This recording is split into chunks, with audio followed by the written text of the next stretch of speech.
ஃபத்தேயா கானுக்கு வந்து துண்டாக போட்டாங்க நாட்டுக்காக. இப்போ பகத்சிங்க்கு வந்து தூக்கில் தூக்கு கொடுத்தாங்க.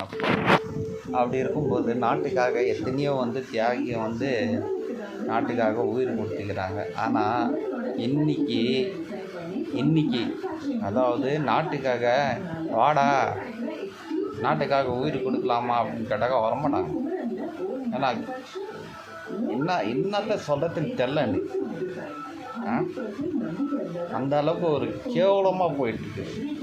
இந்த கோயம்புத்தூரில் சம்பவம் நடந்துச்சுல, அந்த பையனை பிடிச்சி அடித்தாங்கல்ல, 17, 18, 19 பேரில் கொடூரமாக தாக்கி இருக்காங்களே, அங்கே போய் பார்த்தீங்களா? அவங்கள பற்றி பேசுங்களா?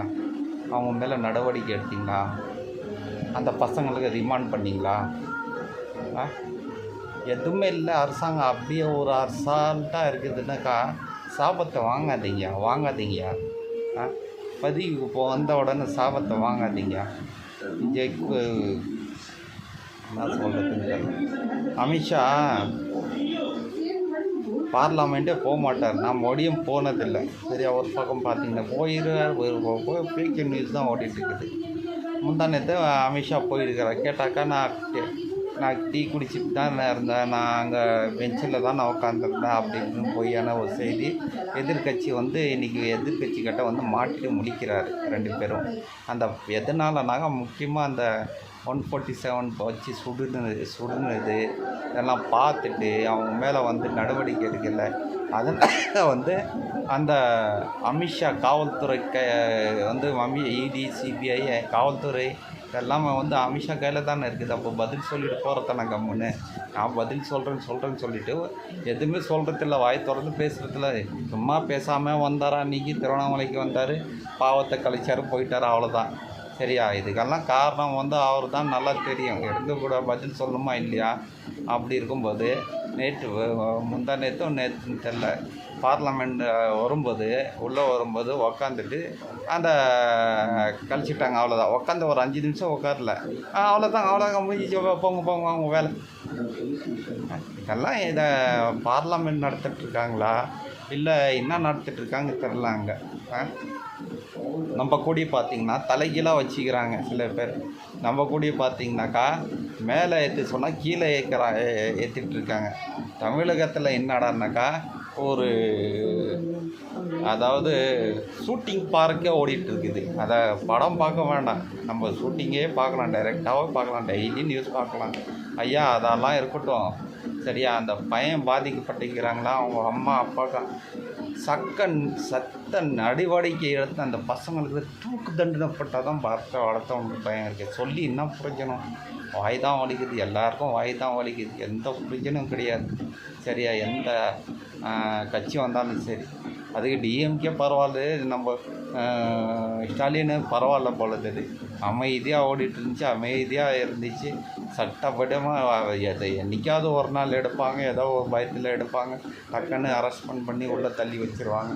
இவங்க ஒன்றா புதுசாக வந்து புதுசாக கரண்ட் பில்லு பார்த்திங்கன்னா ஏகப்பட்ட விலை ஏறி இருக்குது, அரிசி விலை ஏறி இருக்குது. இதெல்லாம் என்ன நடந்துட்டு இருக்குது?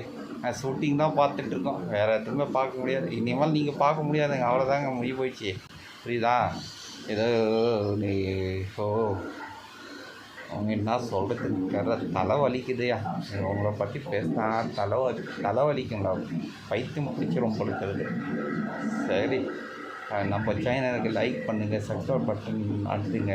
நான் நிறைய யூடியூப் சேனல் வந்து பேன் பண்ணிகிட்ருக்காங்க. 8000 சப்ஸ்கிரைப் பட்டன் வேணும் அப்படின்னு சொல்லிட்டு நான் 8000 வாட்ச் அதாவது பார்த்து இருக்கணும். அப்போ தான் வந்து அவன் மாடர்னைசேஷன் ஆகும் அப்படின்னு சொல்லிட்டு இந்த சின்ன யூடியூபர் எல்லாம் இருக்கிறாங்க, அதெல்லாம் முடிச்சிருவாங்க இந்த மாதம். சொல்லி முடிஞ்சது அப்படியே ஏன் இந்த மாதிரி கொண்டு வரானாக்கா ஒரு லிமிட்டு தாங்க. பொய் பிரச்சாரம் அதிகம் பேசினாக்கா என்ன ஆகும்? அப்படி தான் நடந்துகிட்ருக்கோம். அப்போ அமெரிக்காக்காரன் அதுதான் நடந்துகிட்ருக்காங்க. புரியுதா? அதனால் மக்களை கொஞ்சம் உஷாராக இருங்க, பத்திரமாங்க, பார்த்து இருங்க. சரியா? யாரும் இந்து முஸ்லீம் ஜாதி மதம் கலவரம் தயவு செஞ்சு அதில் மட்டும் இறங்கக்கூடாது. ஏன்னா அப்படி பார்த்திங்கன்னா நிறைய இடத்துல அப்படி தான் நடந்துகிட்ருக்குது. மோடி அமித்ஷாவும் அந்த மாதிரி செஞ்சு வச்சுட்டாங்க. அதுதான் முக்கியமான இப்போ தெளிவும் இருக்கிறாங்க. ஆனால் மீடியா சம்மத்தியாக வாங்கிட்டு இருக்காங்க எங்கே போனாலும். இது அர்ணவ் கோஸ்வாமியாக இருக்கட்டும், இது NDTVக்காரன் இருக்கட்டும், கீழே ரிப்போர்ட்டிங் பண்ணுறவங்க அத்தனை பேரும் வந்து அசமத்தியாக வாங்குறாங்க. அவங்க இஷ்டத்துக்கு அவங்க கதை போட்டுட்ருக்காங்க. ஒன்று ஃபேக் நியூஸு. அதெல்லாம் நம்பாதீங்க. டிவியே பார்க்க வேணாம் தயவு செஞ்சு. ஓகே, நன்றி, வணக்கம், அஸ்ஸலாமு அலைக்கும்.